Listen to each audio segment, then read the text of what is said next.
Estamos de volta com o Gazeta Entrevista. Está conosco aqui o historiador, pesquisador, professor Marcos Vinícius. Ele é uma enciclopédia ambulante da história do Acre e sempre que tem uma oportunidade a gente convida ele aqui. Amanhã é feriado, 15 de junho, amanhã se comemora a criação do estado do Acre. E eu quero voltar no tempo um pouco, Marcos. Aliás, eu quero que você diga o que ainda não foi dito sobre a história do Acre. Sempre tem um detalhe, um lance que ninguém ainda percebeu.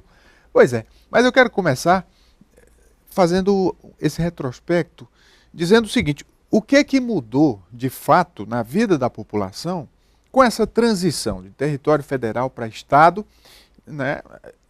O papel jurídico, ele se transforma, mas a vida do povo? Olha, a principal mudança foi política, no sentido mais estrito do termo. Sim. Porque como território federal, o Acre não tinha autonomia política. Ele era governado a partir do presidente da República, do gabinete do presidente da República. O presidente da República nomeava os governadores acreanos, aqueles que viriam para cá governar o Acre. No Rio de Janeiro, na época, né? Por isso até o Acre tem uma relação tão forte com o Rio de Janeiro. O bairro do Catete, o entorno do Palácio, era onde as famílias antigas de acreanos tinham apartamento, tinham casa lá no Rio e tal. Ou seja, nada é à toa. Mas, além disso, do ponto de vista também econômico, era muito ruim, porque o Acre tinha uma dotação orçamentária anual. No período inicialzinho do território federal, que foi o auge da borracha, o Acre perdeu rios de dinheiro. E foi exatamente por causa desse dinheiro, toda essa dinheirama da borracha, que o governo federal decidiu criar o território federal. Mas por quê? Porque não tinha arrecadação? De 1904, quando foi criado o território federal do Acre, até 1913, quando começa a se encerrar o primeiro ciclo da borracha, o Acre dava muito dinheiro. O Craveiro Costa fez um cálculo que em 5 anos o Acre se pagou. O Acre pagou ao Brasil aquilo que o Brasil tinha dado à Bolívia, pagou a ferrovia Madeira-Mamoré e todas as despesas que o governo brasileiro tinha tido com o Acre. Então foi isso, mais ou menos, que facilitou a autonomia do Estado?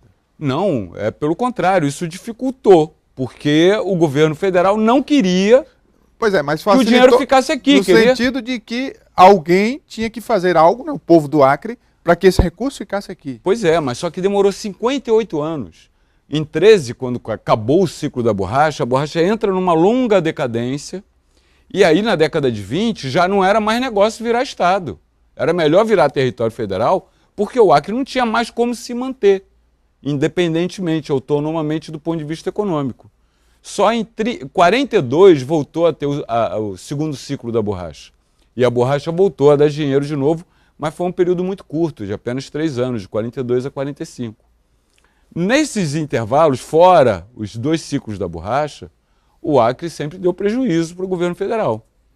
Então, do ponto de vista econômico, o Acre podia ter avançado muito naquele momento pegava inicial, aquele impulso, né?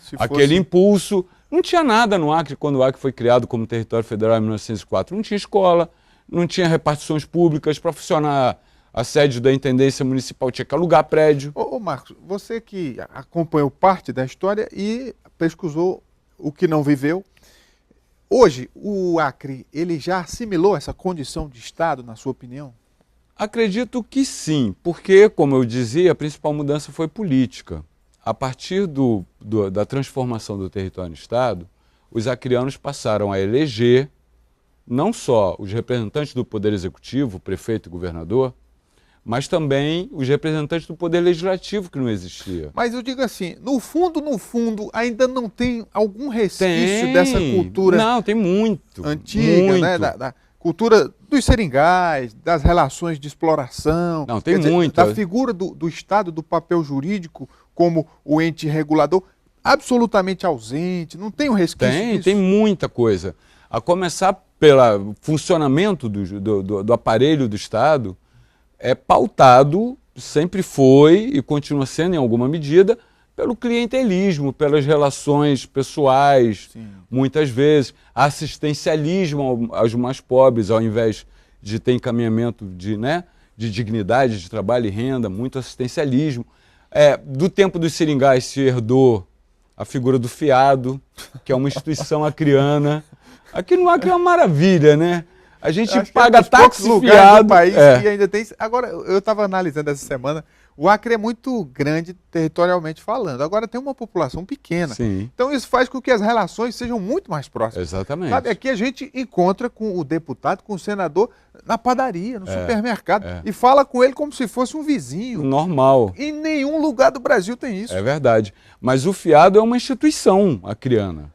Tem o Juvenal Antunes, por exemplo, famoso poeta, que tem a escultura lá no 2º Distrito. Isso eu nunca falei, tá vendo?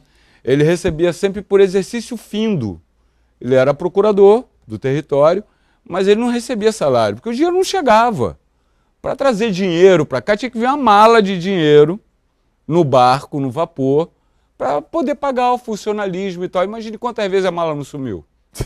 Várias vezes. Olha, isso é um fato que é pouco explorado. Então, o Juvenal Antunes recebia no fim do ano. Uma vez por ano, ele recebia o pagamento do ano inteiro. Recebia por exercício findo. O resto do ano, ele vivia fiado. Agora, hoje, voltando no tempo para o presente, a facilidade nas comunicações acelerou muito a coisa, né? O desenvolvimento, de alguma forma, passa por isso. Meio que nivelou o Acre com o resto do país, mesmo com essas peculiaridades. Como é que você vê esse fenômeno que é recente?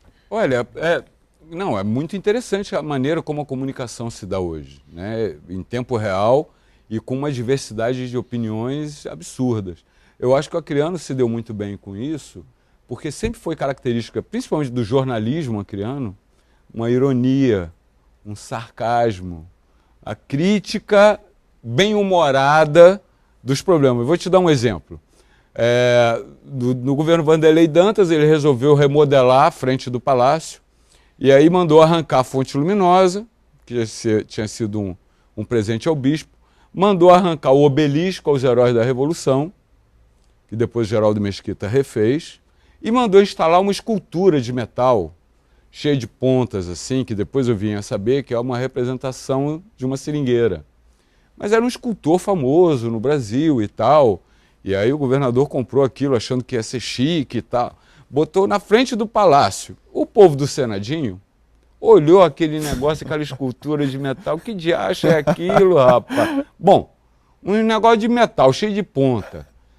Entre o palácio e a Assembleia Legislativa só pode ser uma coisa. É um captador de fuxico. Ou seja, agora a gente vai ficar sabendo de todas as fofocas políticas que rolam dentro dos gabinetes do Palácio. Isso aí é folclore, né? Enfim, essa ironia...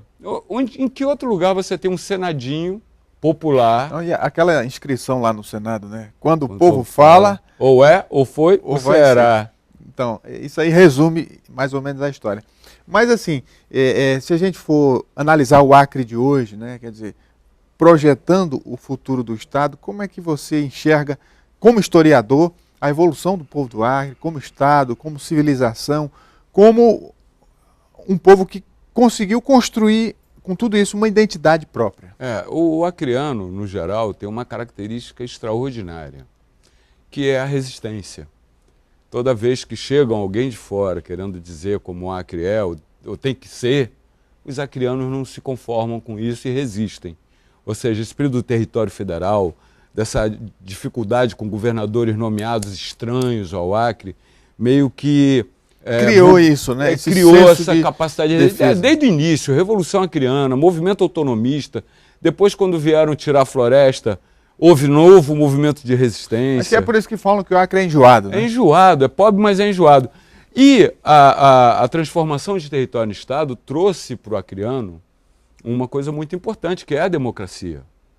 O poder de eleger seus governantes, o direito do voto, da cidadania. O problema é que a democracia acreana é extremamente jovem.